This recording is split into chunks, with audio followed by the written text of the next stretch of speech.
Hey, what's up, y'all? It's Devin. Welcome back to the channel. In this video, we're going to go ahead and discuss the satiation score, which is what I talked about in my last video. So, if you see my last video, check out my last video. So, the purpose of this satiation score is kind of an alternative to tracking calories. Because y'all know I tracked calories for months earlier this year, and that did nothing for me. I was stressed out. I even got my RMR test, resting metabolic rate. I got that. Didn't work. I actually ended up gaining weight doing that. So there's a lot of things. I was just not a fan. I was just getting really mentally drained, exhausted from tracking calories. I felt like I wasn't doing good enough for myself. So this purpose here with the satiation score is to find foods that individually work for you, and you're pretty much being a science experiment on yourself. Yeah, that's what you're doing. Pretty much, you're doing a science experiment on yourself instead of just focusing. Okay, they say eat this, they say eat that. How about you figure out what's best for you? So that's the whole point of satiation score, and also make the conscious effort to actually eat the foods you're eating, right? So pretty much like not just mindlessly eating food. Like you have a reason on why you're eating certain foods. So this is based off of 5 categories in no particular order. And the way I score these out, figure out what foods I should eat and not should eat, I was going to use numbers, but numbers wasn't really working out, especially because one of the categories is taste, which is the first one I'm going to talk about. And that one could play tricky with the numbers. So instead, what I decided to do, I just did like old school, like kids game, like red light, green light, like Squid Games. So pretty much it's like green, yellow, red is how each category gets graded. And later on, I'll explain why that. So first category is going to be taste. Now taste, of course, just because you want to enjoy the foods that you eat, right? Now, because there's times where some foods are very hyperpalatable and you really want to eat them, which is why there's 4 other categories to kind of make sure you're choosing the ones that taste good, that are actually good for you. So category number 2 is going to be nutrition. Because like I said, nutrition is going to matter. What you eat does matter. You just don't want to eat food that just tastes good or just eat food that's just bland and boring. You also want to add nutrition to that also as well. Make sure that you are eating foods that will fuel your body and have your body feeling great. So category number 3 is going to be satiation. How full are you? Because if you're eating all of this food and it's not filling you up, no matter how nutritious it is, it's not filling you up, right? There's no point really eating it. Perfect example, which I have my list right here, which I'll show here, is oatmeal. Oatmeal's perfect example. Oatmeal, it tastes good, has good nutrition, especially I got the like protein powder in there to up the protein level, so it's good nutrition. However, oatmeal does nothing for me. Nothing at all. And I just want to point this out. It was very important because I know lots of times with foods, you have the list, healthy, not healthy, good, bad, demonizing foods. That doesn't do anything actually that could be more harm than good. There's just some few people who like, I'm not going to eat candy, I'm not going to eat chocolate, I'm not eating this, I'm not eating that, I'm avoiding this, that, carbs, whatever you're doing. And it works for some people, very few people that actually works for. Lots of times for us, that just does not work out good. Because we start demonizing foods, putting emotions behind the food. I know some people don't like the relationship with food term, but it is a thing, how we view food or how our relationship with food is. So if we're saying a food's bad, and then we start eating a food, and then it's just like we feel that guilt, which could make things worse, So I think that's a very good aspect the satiation score plays with, is not demonizing foods. So once again, trying to find foods that are individual to you. So because oatmeal is seen as a good food. Oatmeal is seen as healthy food. But for me, I don't eat oatmeal because of this list. Because like oatmeal does nothing. It does not satiate me at all. I am still hungry eating a bowl of oatmeal. That does nothing for me. It's like eating like a little bag of pistachio. It doesn't really do anything for me, So that's why I don't eat oatmeal. So category number 4 is also going to be the after effect. How do you feel after eating the food?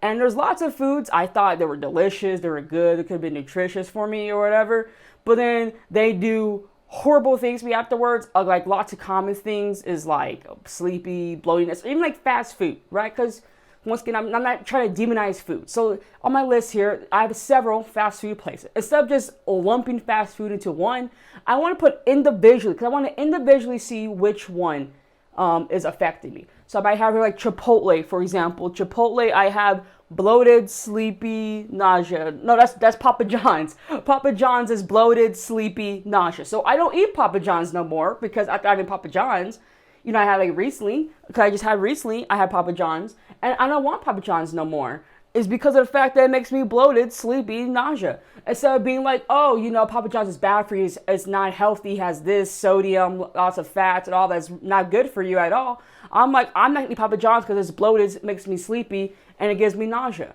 Why would I want to eat something that does that to my body? Chipotle is another example, which is what I was trying to show. Chipotle, it makes me bloated and sleepy.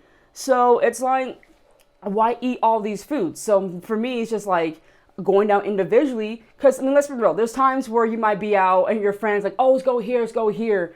And like, oh, no, I don't want to do that. You're like, what? Or you're on a diet? You might get that kind of criticism, you know?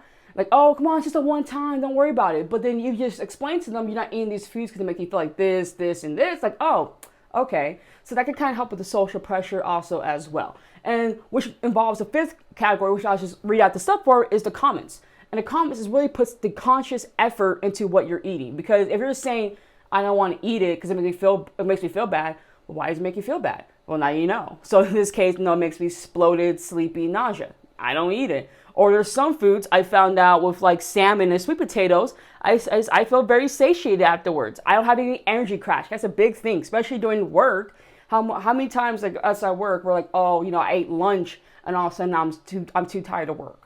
Well, because that food you ate dropped your energy significantly. Now you feel super sleepy. So if lots of these foods I found out here, they have lots of side effects to me. Sleepiness is the main one. Sleepy and bloated are the main two ones that I feel after food. So now I'm like, I don't want to eat certain foods because of that. I found out here going through the scale and trying different kind of foods, I love steak.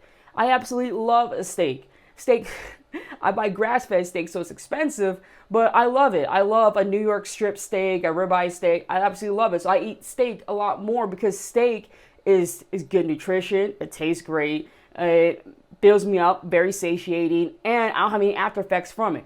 So that is the point here of it. And how I go based off of the green, yellow, red is pretty much, firstly, my category and taste. Everything, because everything I like to try, it tastes good, right? The categories are green, yellow, red. Basically how I score it, if it's all green, those are the common foods I want to have. If they have a yellow, maybe limit. For example, I have like cheeseburger on here. I have like my grass-fed beef. I like artisanal buns and like American cheese. Those ones, because the nutrition is like yellow, and the after effect of that is like yellow, where I want another one. So that's another common thing either. Also with chips, like Cool Ranch Doritos, I have on the list here because I had some like a week or two ago. I had some Cool Ranch Doritos. I haven't had any since because I just want more chips. Same thing with burgers. Even Beyond Meat burgers, because I had a Beyond Meat burger yesterday, just to try it out, because my fiance loves them. The same thing. I got a little sleepy from it, but also I want a second one afterwards. Therefore, I don't want that because I'm just craving the more. So it's like I'm going to limit myself with the burgers, for example. So anything with yellow, I try to limit maybe like once or twice a week. 3 times at absolute most, really just once or twice a week. And with red is that anything with red, I just try to avoid as much as possible. Like, for example, the one recently on the list, because I had like a Crunch bar the other day. I had like chocolate. I'm coming off my period here, okay? So I had chocolate, and chocolate, yeah, it tastes great. Nutrition is horrible. Satiation was horrible. After effect was horrible because I just want more chocolate. It did not fill me up, and I just want more of it. So it's like I'm not going to sit there and continue to eat chocolate bars because I want more and more and more and more. So that's a very important, especially for me, you know, like I get really bad period that has had a lot of chocolate here in my period. And now I'm trying to find other alternatives to help my sweet tooth. And one of the things I realized was bananas, where I've had bananas. And bananas they taste good, good nutrition. They curve my sweet tooth. For me, that gets a green satiation, because even if you have something that, again, like a really bad sweet tooth, and all of a sudden you eat something a little bit, might not have the best nutrition or something like that. For example, maybe for chocolate works for you. Maybe like a little Reese's cup works for you, and it's not like good nutrition, but it curves it.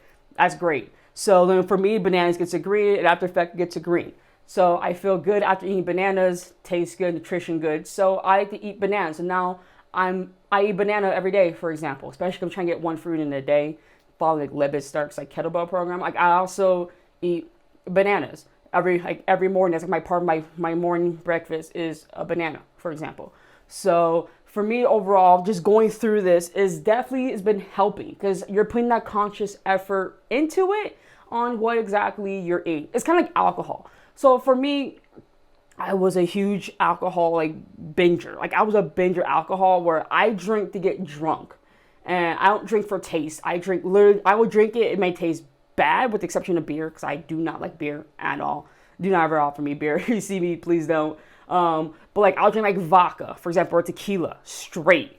And I'll drink that because of course there's less calories, does not taste good, but I'm just drinking to get drunk. And when I was 21, 22, no, that was fine. I'm 25 now, about to be 26 in a few months here, and I get hangovers now.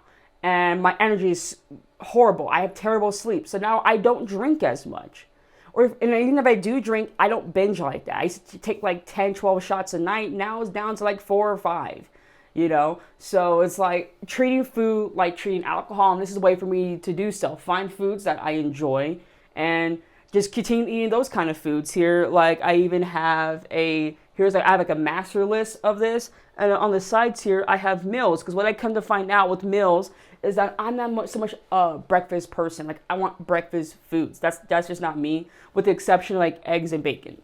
So the other things I have on there is like steak and sausage with sweet potatoes. I just categorize it as meals because I don't eat breakfast foods like that. So I just say meals. And then I have snacks. And I think the only one I have here on snacks so far is bananas. So now I gotta continue to figure out what snacks do I like, because I'm a snacker. Okay, I'm a big snacker. But if I eat banana, I'm good. So I gotta find foods that are like a banana to me. So this is the whole thing, the satiation score, and I'll continue to let you guys know my journey throughout it.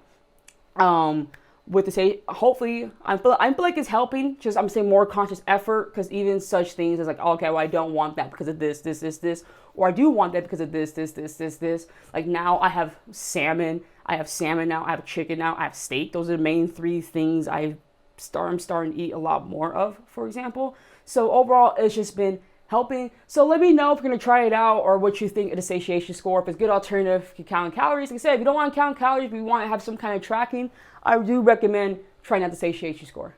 Thanks for watching.